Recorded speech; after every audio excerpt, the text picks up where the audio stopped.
Hello అండి. Welcome to my channel. ఈరోజు వీడియోలో అయితే బ్రెడ్‌తో గులాబ్ జామున్ ఎలా తయారు చేసుకోవాలో చెప్తానండి. చాలా ఈజీగా, టేస్టీగా ఉంటుంది. మనం అప్పటికప్పుడు కావాలనుకుంటే ఎంతో ఈజీగా నిమిషంలో అయితే చేసుకోవచ్చు. సో, ఫుల్ ప్రాసెస్ అయితే నేను కింద వీడియో అనేది లింక్ పెడతాను. ఎవరైనా చూడాలనుకుంటే చూడండి. ఈజీగా చేసుకోవచ్చనమాట. సో, మొత్తం బ్రెడ్‌ని పాలతో మిక్స్ చేసుకొని ఇలా ఉండలైతే చేసేసుకోవాలి.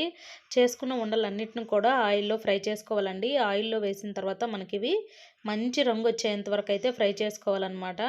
ఇవి మనకు గులాబ్ జామున్లు ఎలాగైతే ఉంటాయో సేమ్ అలాగే ఉంటాయండి. రంగు అనేది మనకు అలాగే ఉంటుంది. చూడటానికి కూడా అలాగే ఉంటుంది. సో, మొత్తం అన్నిటిని ఫ్రై చేసేసుకోవాలి. అన్నిటిని ఫ్రై చేసుకొని ఇక వాటిలో అయితే జీరా వేసేసుకోవడమే. టేస్ట్ అయితే నిజంగా చాలా బాగుందండి. అచ్చం మనకు గులాబ్ జామున్లు తిన్న ఫీలింగే ఉంది. అసలు ఇవి బ్రెడ్‌తో చేశారంటే ఎవరే నమ్మరనమాట. అంత టేస్టీగా కూడా ఉంది. మన ఇంటికి ఎవరైనా వచ్చినప్పుడు వాళ్ళకి స్వీట్ చేయాలంటే ఈజీగా ఇలా చేసేసుకోవచ్చు. అంత బాగుంది. సో, చూసారు కదా చూడటానికి ఎలా ఉందో. వీడియో నచ్చితే లైక్ చేయండి. ఛానల్ సబ్స్క్రైబ్ చేసుకోండి. Thank you for watching.